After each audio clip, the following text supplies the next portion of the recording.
पूरे दिन का जो भी अच्छा और बुरा होता है ना, उसे उसी दिन सोच समझ कर मुझसे बातें करके या जिन लोगों के साथ जो भी बातें करनी है वो सब करके उसे उसी दिन निपटा दिया करो। क्योंकि अक्सर ऐसी रातें होती हैं जब तुम सोते हो पर ठीक से तुम्हें नींद नहीं आती। ना जाने कैसे सपने देखते हो, ना जाने कैसे सोते हो कि सुबह उठकर भी तुम्हें वो ताजगी महसूस नहीं होती।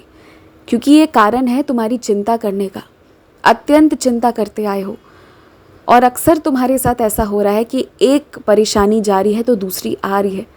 क्योंकि कहीं ना कहीं तुम्हारी तरफ से चिंता थोड़ी ज़्यादा है। तुम बस थोड़ा शांत रहो, जो जिस दिन का जैसा काम है उसे उसी दिन ख़त्म कर दो और रात में शांति से सोया करो। इस विश्वास के साथ सोया करो कि अगली सुबह भी तुम्हारा साईं तुम्हें दे रहा है। और एक बात मैं तुमसे कहूँगा कि तुम जैसे हो ना वैसे ही रहो। अपने आप को छुपाओ मत और अपने आप को इस दुनिया में खोने भी मत दो। तुम जैसे हो तुम वैसे ही रहो और वैसे ही लोगों के सामने भी आओ।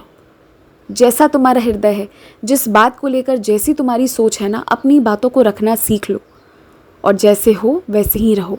बदलने की ज़रूरत नहीं है, बदलेगा समाज। और एक बात हमेशा के लिए याद रखो कि अगर कभी झगड़े होते हैं ना, तो गलतियां दोनों पक्ष से होती हैं। ऐसा हो सकता है कि किसी एक पक्ष की ज़्यादा हो, पर कहीं ना कहीं दोनों पक्षों में कमी होती है। तो वैसे में अगर कोई सारी गलती तुम्हारे ऊपर डाल देता है और तुम उसी का चिंतन करने में अपना समय और अपना दिन खराब करते हो, तो मेरे हिसाब से वो बहुत गलत है। जितना दोष तुम अपने ऊपर लेते रहोगे ना, उतने ही बेचैन होकर जियोगे।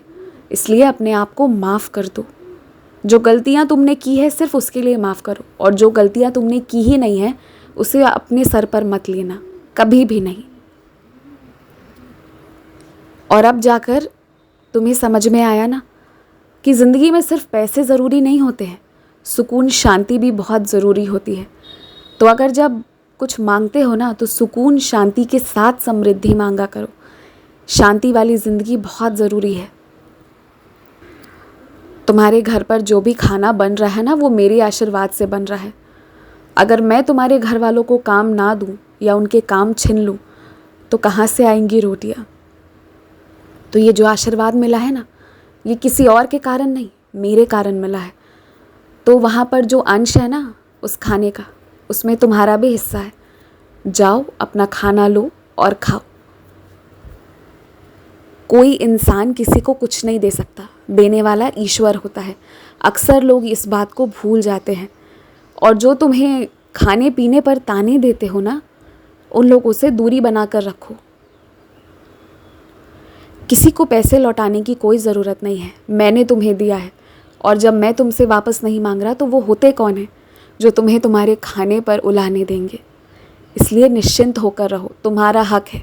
अपने हक की चीज़ को छोड़ो मत। हमेशा खुश रहो, हमेशा मुस्कुराते रहो। और याद रखना, तुम कभी अकेले नहीं हो। मैं तुम्हारे साथ हमेशा हूँ।